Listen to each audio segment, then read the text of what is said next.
ಭೇಟಿಯನ್ನು ಪಡಿತಾ ಇರುವಂತಹ ಪರಿ ಕಣ್ಣೀರು ಹಾಕ್ತಾ ಇರುವಂಥದ್ದು ನಾವು ನೋಡ್ತಾ ಇದ್ವಿ. ಬೆಳಗ್ಗಿಂದ ಎಷ್ಟೋ ದೊಡ್ಡ ದೊಡ್ಡ ಗಣ್ಯರು ಆಗಮಿಸಿದ್ರು, ಅವ್ರು ಮಾತನಾಡ್ತಾ ಇದ್ರು, ಕಣ್ಣೀರು ಹಾಕ್ತಾ ಇದ್ರು. ಜಾನಕಿ ಅಮ್ಮ ಎಲ್ಲೋ ಆಂಧ್ರ ಪ್ರದೇಶದಲ್ಲಿ ಹುಟ್ಟಿದಂಥವ್ರು, ಚೆನ್ನೈನಲ್ಲಿ ಬೆಳೆದಂಥವ್ರು. ಆದರೆ ಕೊನೆಯದಾಗಿ ಅವರು ಆಯ್ಕೆ ಮಾಡಿಕೊಂಡಿದ್ದು ಚಿತ್ರಮ್ಮ ಅವರು ಕೂಡ ಬಂದಿದ್ದಾರೆ, ಅಂತಿಮ ದರ್ಶನವನ್ನು ಪಡೆದುಕೊಳ್ತಾ ಇದ್ದಾರೆ.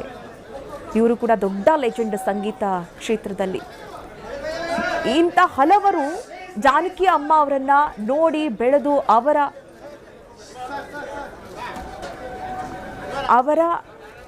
ಸಾಲಿನಲ್ಲೇ ಗುರುತಿಸ್ಕೊಂಡಂಥವರು ಚಿತ್ರ ಅವರು.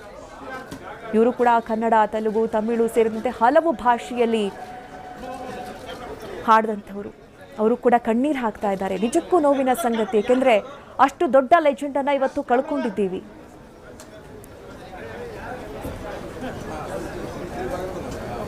ಸಿಂಗರ್ ಚಿತ್ರ ಅವರು ಕೂಡ ಕೊನೆಯದಾಗಿ ಅಂತಿಮ ದರ್ಶನವನ್ನು ಪಡೆದುಕೊಂಡ್ರು. ಕೊನೆಗೆ ಕಣ್ಣೀರು ಹಾಕ್ತಾ ಇದ್ದಾರೆ.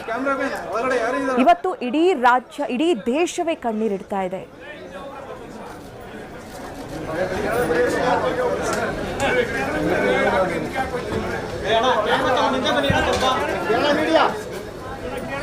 ನಾವು ಬಂದ್ರೆ ನಿಮ್ಗೆ ಕೆಲಸ ಮಾಡಕ್ಕೆ ಬಿಡಲ್ಲ ಆಮೇಲೆ.